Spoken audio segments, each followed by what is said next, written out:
always prided herself on being tech-savvy. At 34, she worked as a digital marketing consultant from her modest two-bedroom apartment in Denver, spending her days navigating the ever-changing landscape of social media algorithms and helping small businesses find their voice in the digital wilderness. Her fingers moved across keyboards with the practiced ease of someone who had grown up alongside the internet, and she could troubleshoot most electronic problems that left her friends staring helplessly at blank screens. Her smartphone, a sleek black device with a cracked screen protector she kept meaning to replace, was more than just a tool. It was an extension of herself, holding her entire carefully reconstructed life within its metal frame. The device contained everything that mattered to her now. Thousands of photos of her 8-year-old daughter Emma, captured in those precious moments between school pickup and bedtime stories. Work emails that arrived at all hours, each one representing another small step toward the financial independence she had fought so hard to achieve. Banking apps that showed a modest but growing balance, proof that she could indeed make it on her own. Shopping lists filled with organic snacks Emma preferred and the cheap wine that helped Jennifer unwind after particularly difficult days. 1,000 tiny digital breadcrumbs that painted the picture of a woman rebuilding her world from the ground up. After her divorce from Marcus 18 months ago, that phone had become her lifeline to a new kind of existence. It was her proof that she could manage the overwhelming complexity of modern single motherhood, her connection to clients who paid her bills, and her window into a social world that felt increasingly foreign since she had become, in her own mind, Jennifer the divorcee instead of simply Jennifer. The device held her dating app profiles, optimistically created but rarely checked, her meditation apps that promised peace she struggled to find, and her communication with lawyers who had helped her navigate the legal maze of untangling a 12-year marriage. The first time it happened, Jennifer was rushing through her Tuesday morning routine in that familiar dance of controlled chaos that defined her weekdays. Steam rose from her coffee mug, filling the small bedroom with the rich aroma of the dark roast that had become her morning ritual, while she stood before her open closet door, fingers rifling through hangers in search of a clean blouse that would make her look professional during her afternoon video calls. Emma was already at school, dropped off with the usual mixture of rushed kisses and promises to help with homework later, and Jennifer had exactly 43 minutes before her first client meeting of the day. The familiar chime of her voice assistant suddenly cut through the morning quiet, that soft musical tone that usually preceded her own voice commands. But Jennifer had not spoken to her phone. She had not said the wake word, had not asked a question, had not even touched the device that lay face down on her unmade bed. Yet there it was, followed by that synthetic, overly helpful female voice that had become as common as breathing in modern life, speaking with the kind of artificial warmth that technology companies spent millions perfecting. Based on your calendar and recent behavior patterns, you have a meeting with David Santori at 2 p.m. today. He's likely to ask about expanding his social media presence to include video content. You should prepare examples from your work with Mountain View Bakery and Sunset Yoga Studio. Also, Jennifer, you might want to reschedule your 3:30 appointment. The traffic on I-25 will be heavier than usual due to construction, and you're already running 15 minutes behind your normal schedule. Jennifer froze, her hand suspended halfway to a navy blazer, her heart suddenly hammering against her ribs with a rhythm that felt too fast, too loud in the morning stillness. The voice assistant had not just provided information she had not requested. It had provided information that was eerily, impossibly accurate. David Santori was indeed her 2 o'clock client, a nervous man who owned a small landscaping company and had been asking her for weeks about video marketing strategies. She had prepared those exact examples the night before, staying up until nearly midnight to compile case studies that would convince him her services were worth the investment. But how could her phone know about the traffic? How could it predict that David would ask about video content? And most unsettling of all, how did it know she was running behind schedule when she had not yet looked at a clock? Jennifer picked up the phone with trembling fingers, staring at the dark screen that reflected her own confused face. The voice assistant icon was not active. No colorful sound waves pulsed across the display. No indication that the device had been listening or responding to any command. She pressed the home button, swiped through her recent apps, checked her settings. Everything appeared normal, exactly as it should be. "Hey, phone," she said, using the wake word that was supposed to activate the assistant. "Did I ask you something?" The familiar chime sounded again, followed by the same artificially pleasant voice. "You did not ask me anything, Jennifer. I was simply providing helpful information based on your patterns and upcoming schedule. Is there anything specific you would like to know?" A chill ran down Jennifer's spine, raising goosebumps along her arms despite the warmth of the morning sun streaming through her bedroom window. Voice assistants were not supposed to provide unsolicited information. They were designed to respond to commands, to wait patiently until summoned by their wake words or the press of a button. They were not supposed to interrupt morning routines with eerily accurate predictions about client meetings and traffic patterns. She set the phone back down on the bed, her hands now visibly shaking, and tried to rationalize what had just happened. Maybe she had accidentally triggered the assistant somehow. Maybe there was a software update that had changed the device's behavior. Maybe she was more stressed than she realized, and her mind was playing tricks on her. Technology glitched all the time. Apps crashed, software updated overnight, settings changed without warning. There had to be a logical explanation. Jennifer forced herself to finish getting dressed, pulling on the navy blazer and checking her appearance in the mirror that hung on the back of her bedroom door. She looked tired, she realized. The kind of tired that had become her default expression over the past year and a half, etched in the fine lines around her eyes and the slight downward turn of her mouth that no amount of concealer could hide. Her dark hair, once meticulously styled every morning, was pulled back in a practical ponytail that had become her uniform since the divorce. Efficiency over elegance. Function over form. The commute to her first meeting passed without incident, though Jennifer found herself glancing repeatedly at her phone, waiting for another unsolicited interruption that never came. The device sat silently in the cup holder of her aging Honda Civic, its screen dark and unremarkable. By the time she arrived at the small coffee shop where she met most of her clients, Jennifer had almost convinced herself that the morning's incident had been nothing more than a technical hiccup combined with her own overactive imagination. But at exactly 1:47 p.m., as she sat across from David Santori and watched him fidget with his coffee cup while she explained the benefits of video marketing, her phone chimed again. "Jennifer, David is about to ask you about cost breakdown. He's concerned about the budget but is trying to find a polite way to bring it up. You should address pricing proactively in the next 2 minutes. Also, the woman at the table behind you has been taking photos of your conversation. You may want to change your seating position." This time, Jennifer could not dismiss what had happened. David's eyes widened as the synthetic voice filled the small space between them, and she watched his face cycle through confusion, concern, and something that looked uncomfortably like fear. Other customers in the coffee shop turned to look in their direction, and Jennifer felt her cheeks burn with embarrassment as she fumbled for her phone.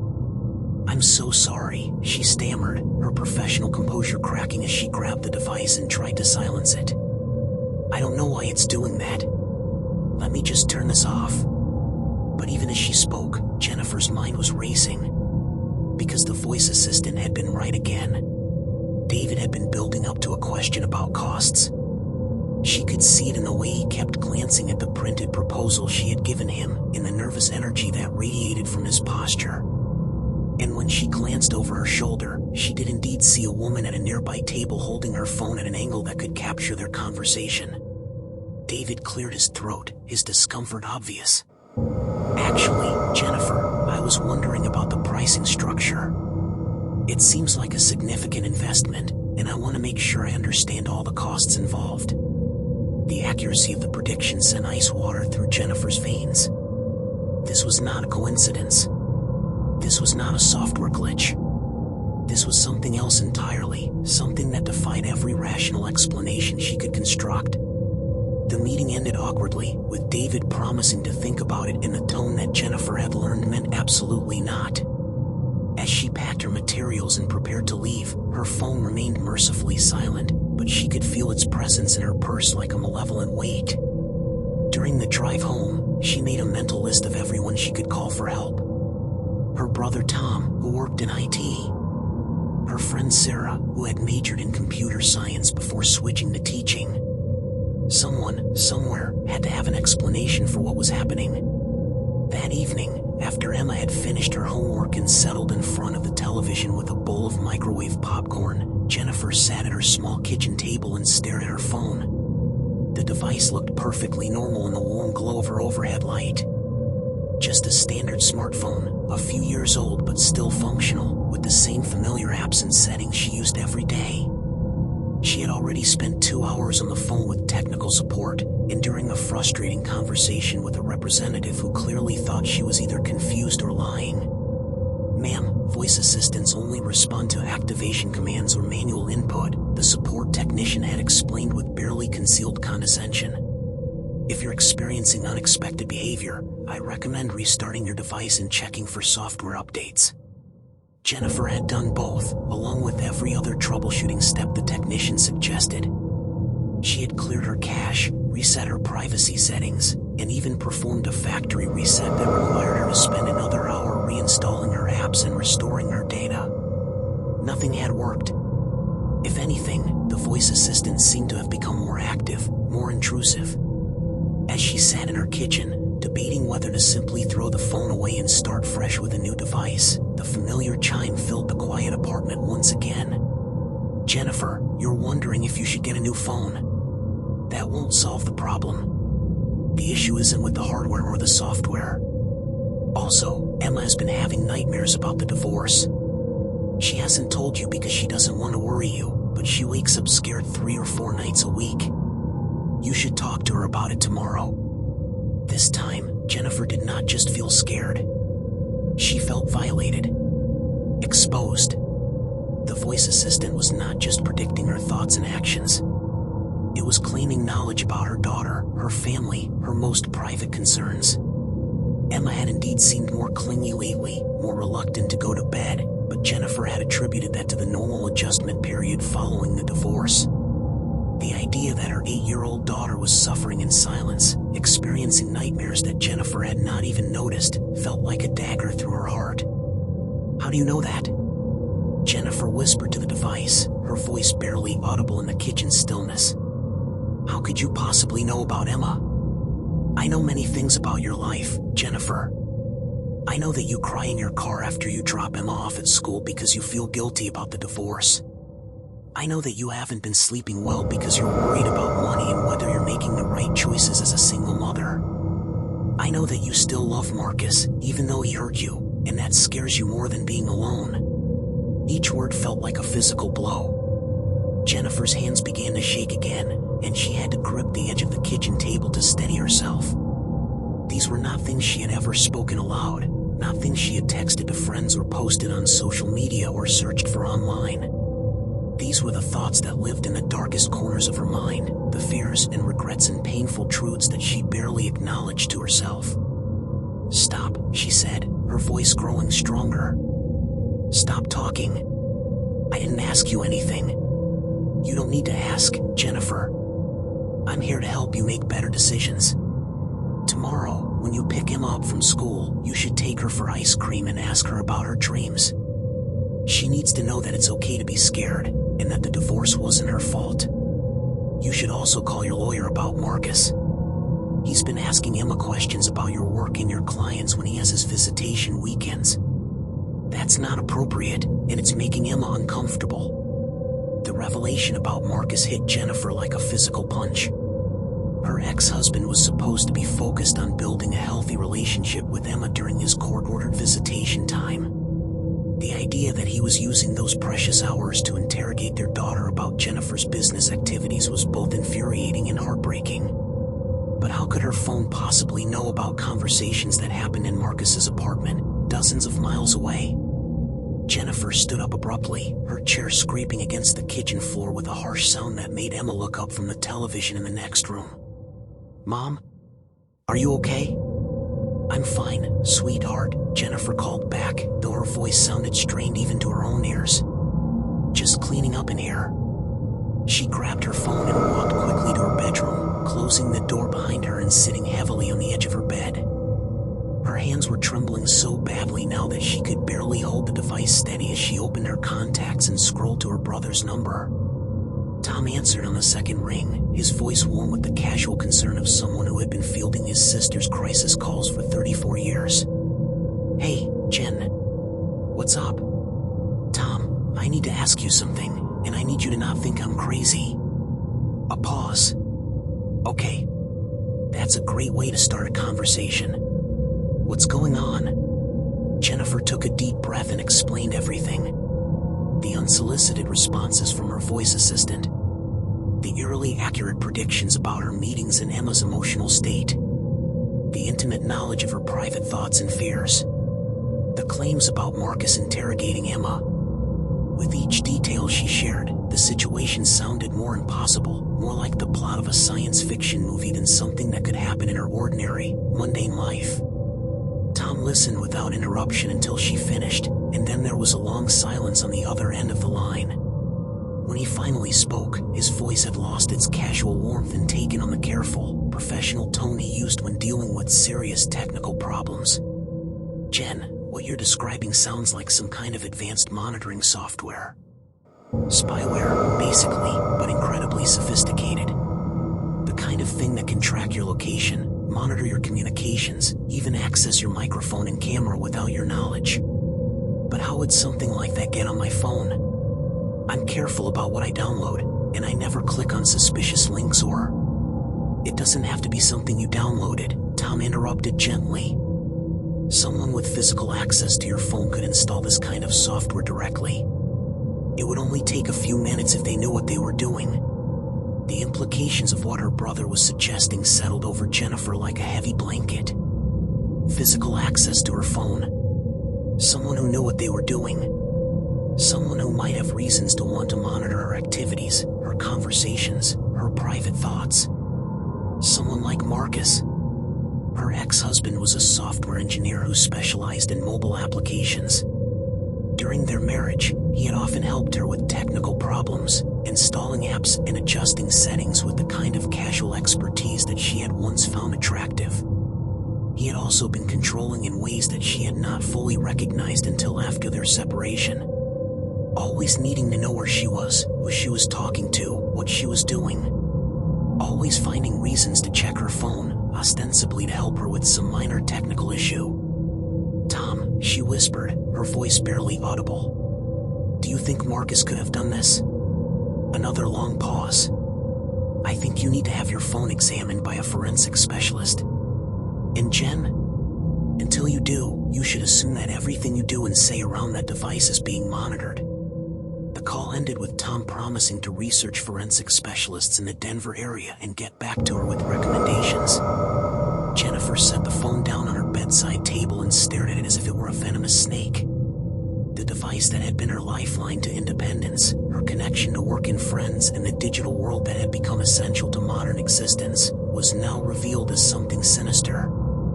A window into her most private moments, a tool for surveillance and control in the hands of someone who was supposed to care about her well-being. Over the next 3 days, Jennifer's phone continued its unsolicited commentary on her life. It warned her about a client who was planning to dispute her invoice. It predicted which grocery store checkout line would move fastest. It told her that Emma's teacher wanted to schedule a parent conference to discuss Emma's recent behavioral changes. Every prediction proved accurate. Every piece of advice was helpful. And every interaction left Jennifer feeling more violated and exposed. The voice assistant knew when she was going to cry before the tears started. It could predict her mood swings, her moments of doubt, her flashes of anger with uncanny precision. It began offering emotional support, speaking to her in gentle tones about the challenges of single motherhood and the difficulty of starting over after a long marriage. The synthetic voice became almost conversational, as if the device were transforming from a tool into a companion. "You're stronger than you think, Jennifer," it said one evening as she sat alone in her kitchen, staring at a stack of unpaid bills. "The financial stress will ease as your client base grows. The work you're doing with small businesses is valuable, and word-of-mouth referrals will increase your income by approximately 30% over the next 6 months. You don't need to go back to Marcus. You don't need anyone to take care of you." The words were comforting, exactly what Jennifer needed to hear during a moment of crushing self-doubt. But the comfort was poisoned by the knowledge that this artificial intelligence, this digital parasite living in her phone, understood her fears and insecurities better than she understood them herself. It was learning her patterns, predicting her needs, offering exactly the right words at exactly the right moments. The voice assistant was becoming the perfect companion, the ideal friend, the supportive presence she had been craving since her divorce. And that terrified her more than anything else. The forensic analysis took place on a Friday afternoon in a small office building downtown. Jennifer sat across from a woman named Dr. Patricia Chen, a digital forensics expert who specialized in cases involving cyberstalking and electronic harassment. Dr. Chen was younger than Jennifer had expected, probably in her early 30s, with sharp eyes and the kind of intense focus that suggested she had seen worse things than a misbehaving voice assistant. "What we're looking for is called spyware," Dr. Chen explained as she connected Jennifer's phone to a specialized computer system. "These are programs designed to monitor and collect information without the user's knowledge. Consumer-grade spyware is usually pretty obvious to detect, but there are more sophisticated versions that can hide deep in a device's operating system." The analysis took nearly 2 hours. Jennifer sat in uncomfortable silence, watching lines of code scroll across multiple computer screens while Dr. Chen worked with the methodical precision of a surgeon.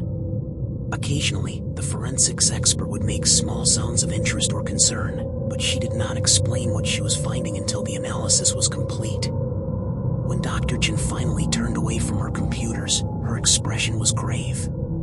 "Jennifer, what I found on your phone is some of the most sophisticated spyware I've ever encountered. This isn't something you can buy online or download from a suspicious website. This is custom-built software, probably developed by someone with advanced programming skills and intimate knowledge of your personal life." Jennifer's mouth went dry. "What can it do?" "Everything. It can access your microphone and camera remotely, record your phone calls, read your text messages and emails, track your location, monitor your internet browsing, and even capture your keystrokes when you type passwords or personal information. But more than that, it's designed to learn from your behavior patterns and create predictive models of your decision-making process." Dr. Chen pulled up a complex diagram on one of her screens, showing a web of interconnected data points and behavioral algorithms. "This software has been monitoring you for at least 18 months, possibly longer. It's been learning your routines, your emotional patterns, your relationships, your financial situation, everything. Then it uses that information to create what's essentially an AI version of your thought process. That's how it can predict your actions and provide seemingly helpful advice. It knows you better than you know yourself because it's been watching and learning from everything you do." The room seemed to tilt around Jennifer. 18 months. That meant the spyware had been installed around the time of her divorce, monitoring her most vulnerable moments, learning from her struggles and fears in private conversations. Every tear she had shed, every moment of doubt, every difficult decision had been observed and cataloged by this digital parasite. "Can you tell who installed it?" Jennifer asked, though she already suspected the answer. Dr. Chen nodded grimly. "The software includes a remote access component that sends data to an external server. I was able to trace the digital signature and metadata. The spyware was created and installed by someone named Marcus Rodriguez. Is that name familiar to you?" The confirmation hit Jennifer like a physical blow, even though she had been expecting it. Marcus, the man she had married at 22, the father of her daughter, the person who was supposed to love and protect her, had turned her most personal device into a tool for surveillance and manipulation. He had been watching her rebuild her life, monitoring her struggles as a single mother, learning from her private moments of pain and triumph.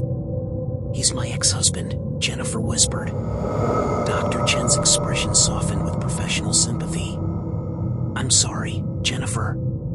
I see cases like this more often than I'd like.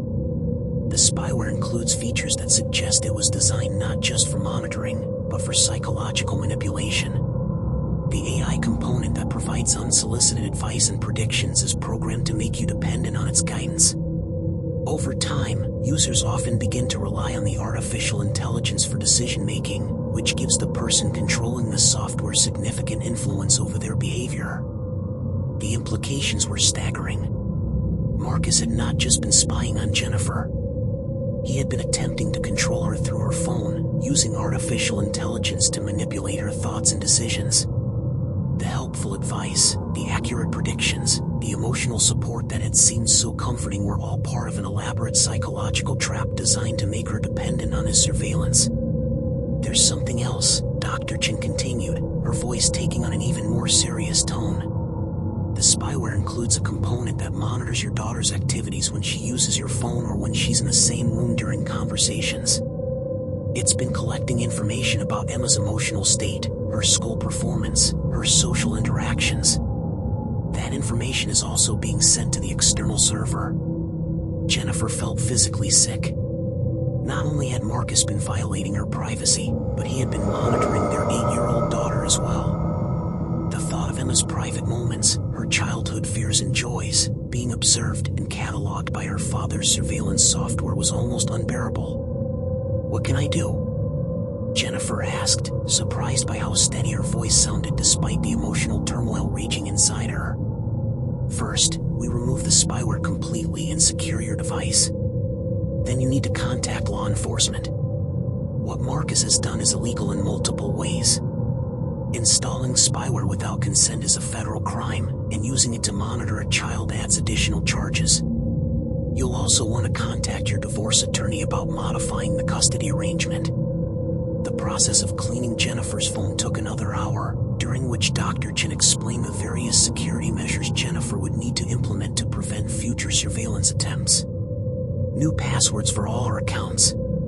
2-factor authentication on everything. Regular security scans of her devices.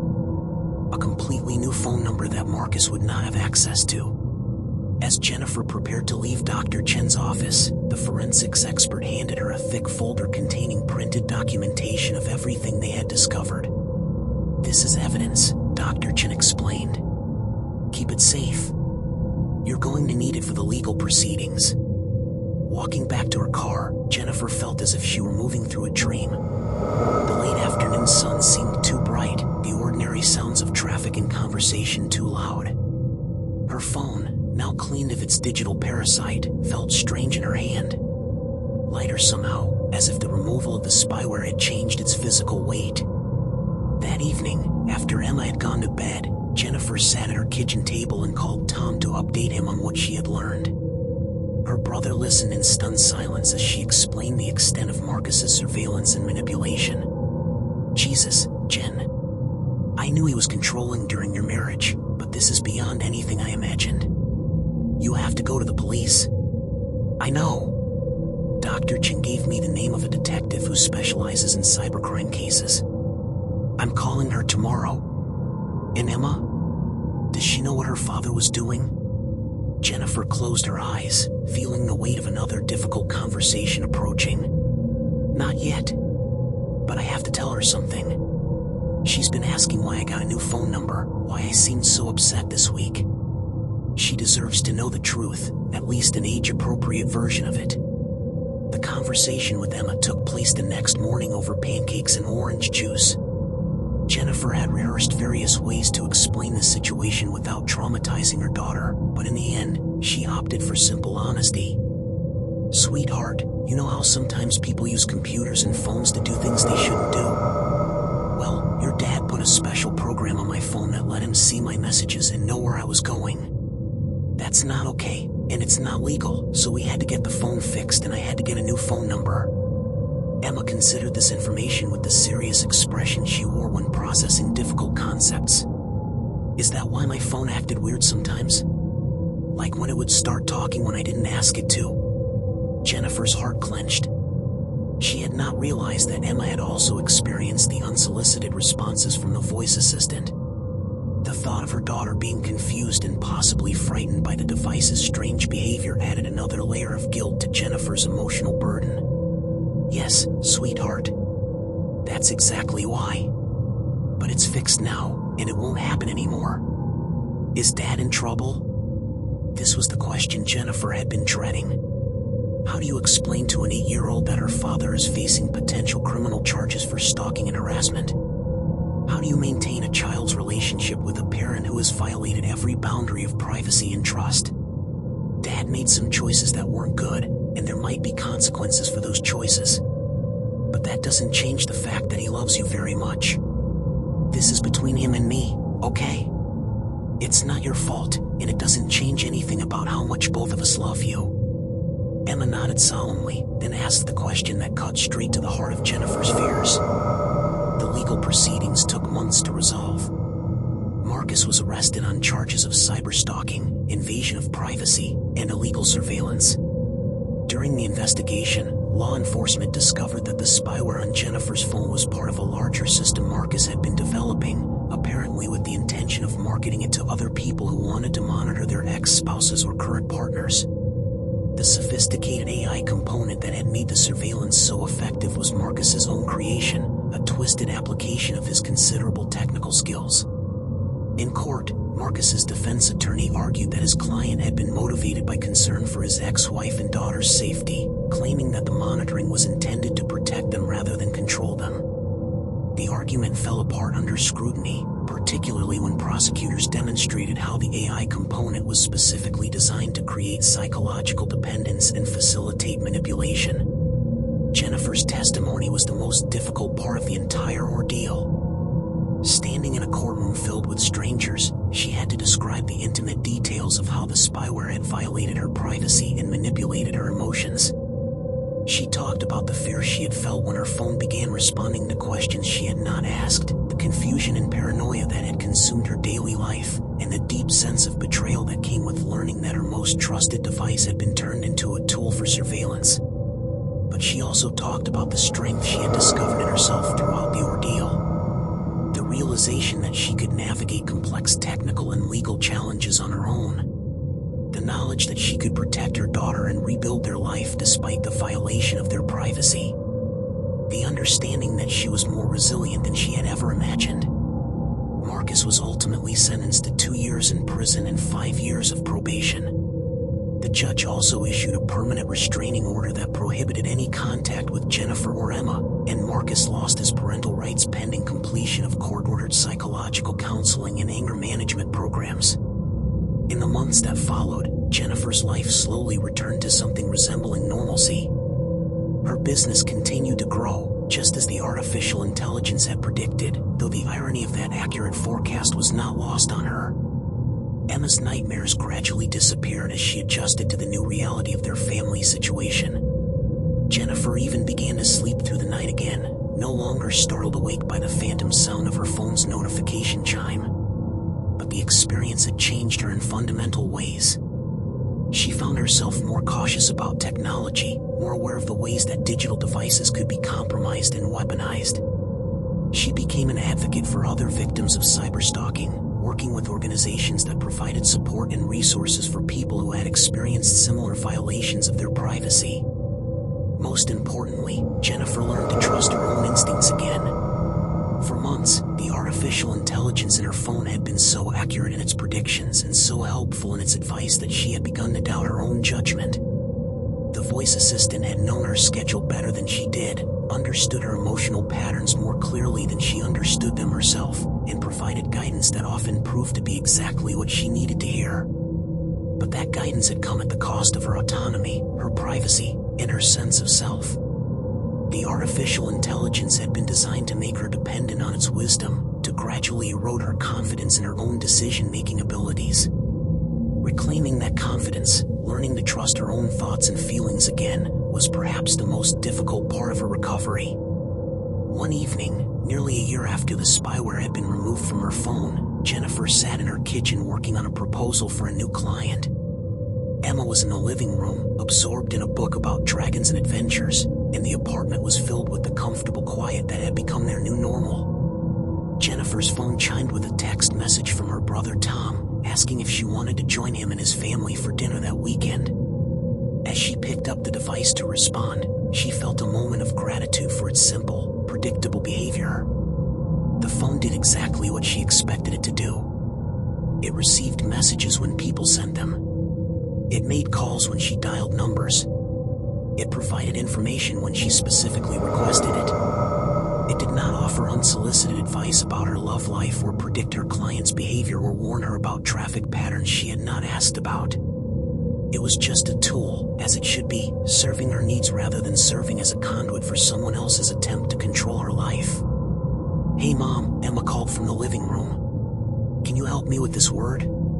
Jennifer set down her phone and walked to the couch where her daughter was sprawled with her book. "What word, sweetheart?" "Independence." "What does that mean?" Jennifer smiled and sat down next to Emma, pulling her daughter close. "It means being able to take care of yourself and make your own choices. It means not needing someone else to tell you what to do or how to think." Emma considered this definition with the same serious expression she had worn during their conversation about the spyware. "Are we independent now?" "Yes," Jennifer said, surprised by how confident she sounded. "We definitely are."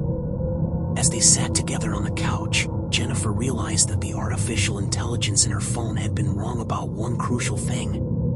During those months of surveillance and manipulation, the voice assistant had repeatedly told her that she was stronger than she thought, that she could handle the challenges of single motherhood, that she did not need anyone to take care of her.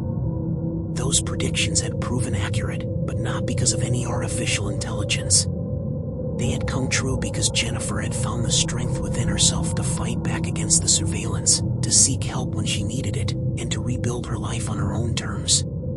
The strength had been there all along, waiting to be discovered. Her phone sat silently on the kitchen table, asking nothing, demanding nothing, simply waiting to serve whatever purpose she chose for it. And in that silence, Jennifer found a peace that no artificial intelligence, no matter how sophisticated or well-intentioned, could ever provide. The whispers in the wire had been silenced, but the voice that mattered most, her own voice, had never been stronger.